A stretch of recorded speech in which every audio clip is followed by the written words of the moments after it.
Now, Matt, you've done a lot of dubbing of some classic animes. Particularly, one of my favorites is Bubblegum Crisis and Battle Angel, and my very favorite was Macross. Mm-hmm. What was it like doing all those things and knowing that suddenly, oh my God, these are classic? Well, Bubblegum Crisis 2040 wasn't a classic when I was doing it. It was a remake of the classic.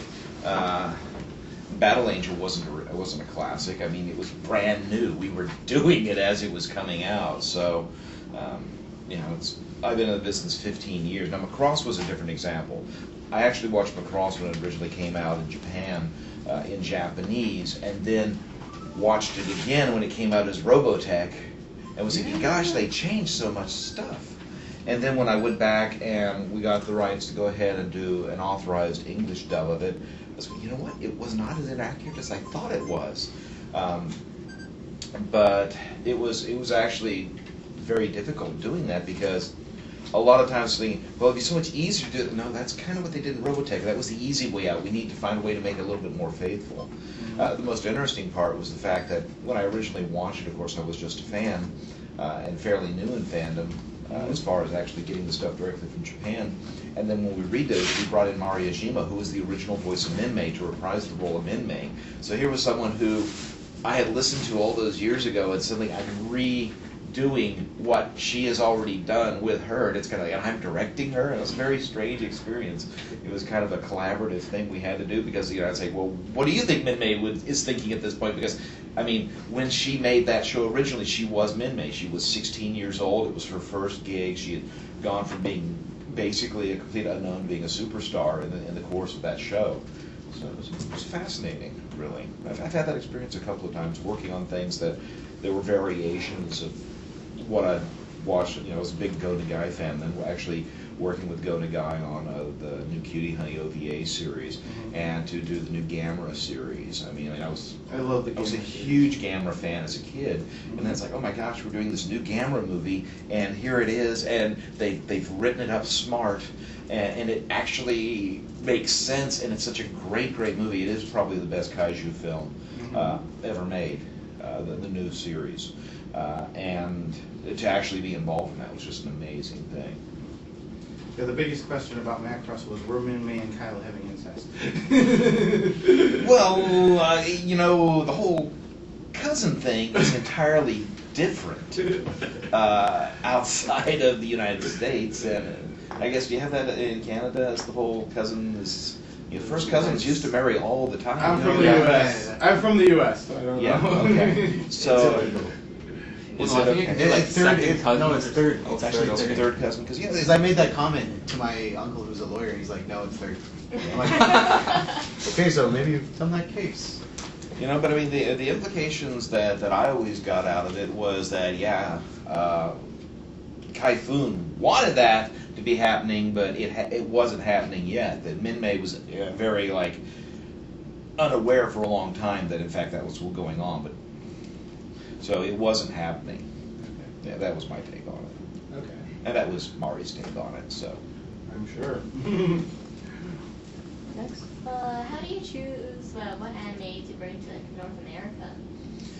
Well, that's it's a relative thing. Most of the people who started ADV were fans to begin with, so a lot of it simply are our own personal taste and choice. That's why we try and go back and bring back a lot of the classic shows from prior to anime being released in North America, things like Our Battler Dunbai and Macross and Perfectional Earth Defense Force, because we feel they're great shows, and we're simply saying these need to be seen.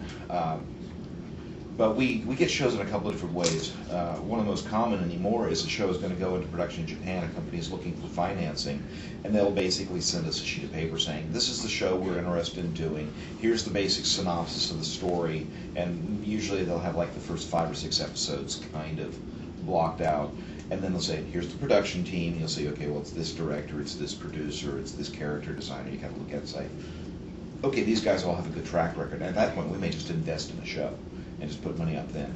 Other times the show will get further along in production, and we'll see a screener a couple of months before it goes on the air in Japan. And again, we have a group of people all sit there and watch it, and if everyone's just reacting in one way or another, everyone thinks, wow, this thing is going to be really successful or whatever, then we'll go on. and So- move on it. So generally, you're not just picking like the top of the crop. Like, obviously, like just throwing him out there. You're not always gonna pick like a show like Naruto that has 200 episodes or something Keep in that's mind, super. usually when we're looking at buying a show, it hasn't gotten to that point yet. Now, in the case of a show like Naruto, that's being produced by the parent company or the company that's actually releasing it. Generally speaking, you could pretty much say that's not going to be a viable option for us because it's going to go to Showpro because their parent company is producing And it. also, it's 200 or so episodes. Well, and the it length is not makes big. it We did City Hunter, which is that length. We're currently doing Sergeant Frog, which is that length. Really? So, I mean, no, length is not so. It's pretty much what the show is about. What my personal taste are is for shows that have interesting characters and good character arcs. Because when I got into anime, the animation itself was not so hot. Yeah. But if a story was good, it would involve you. And what's happened over the years is the quality of the animation continues to improve.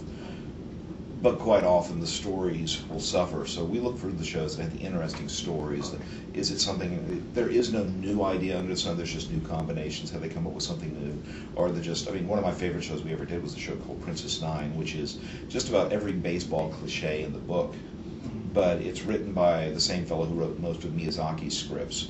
And just beautifully written, incredible character. But we were like, even though it's a sports show about a girls' baseball team, it's such a well-written show, we just have to do this. I got a question about the parent companies. Is that ever a concern of yours as ADV Films dubs Japanese animation and brings it over to the North American market? Is it ever a concern of yours that maybe the parent companies won't give you the rights to, Well, it's something you have and to that accept. they'll actually dub them themselves, in English I should say, and release it to the North American market? Is that ever a concern of Well, yours? it's obviously something that happens, and since we basically started in '92, a lot of the Japanese companies have come over and attempted to run their own operations, but very few of them have succeeded.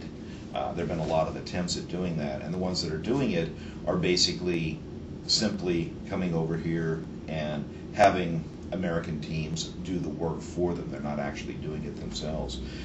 The most recent example is Full Metal Panic. ADV produced and released the first 2 seasons. When we got to the 3rd season, with the second raid, Kadokawa had decided, oh, well, this is obviously a big thing, we're going to do this ourselves, so they said, you know, we're not going to sell it to anybody, we're just going to release it ourselves, but we're looking for people to do the work, and obviously, since ADV had done the dubs on the first 2, they wanted to maintain that continuity, so ADV stepped in as a contractor. And that's something we're fine with doing on a show like that, and there's other shows that we're contracting, dubbing out. You've probably seen a few of them, there's some I can't talk about yet. That's a big part of the business, and the fact is that we built an infrastructure for dubbing and a talent pool that does it so well that we are a prime choice for coming in for other companies to have their work done by us. So we've always got that, but that's the other reason we invest in so many shows ourselves, because that puts us in the position front. Do you find it's harder to direct, take somebody else's work and dub it over and make it for a different audience than to just to do an original story play? Oh yeah, it's definitely much harder. Yes. Because to do it properly, well, there's 2 ways of doing it. There is the approach of, we are using this animation as a base, and then we're going to just go and create our entirely own thing. But that's really hard to do with anime, because anime has a story arc, and it ends up at a certain point, and you run up to what I call the Voltron scenario, where, oh, hey, they killed the character Sven. Well, what the hell do you do, when the Japanese kill off a character? You have to write this whole thing, oh, he's in the hospital, and for 27 episodes they bring another character who kind of looks like, say, okay, that's Sven, he's had plastic surgery, blah, blah, blah. The whole story falls apart, and because you've got a beginning, a middle, and an end that's all written that way, it's very hard to do that without really blowing the gist of the story. The other way is to get into the original story and try and recreate exactly what was being presented, what the intent was. And that takes more time, because you have to sit there, you have to watch the entire thing all the way through. In a case of a show like Evangelion, you'll have to watch it several times. You'll have to talk with the creators and find out exactly what they were intending when they did something, because a lot of stuff can be taken on 2 levels. And just reading a translation or listening to the way it was read in the Japanese is not going to give you every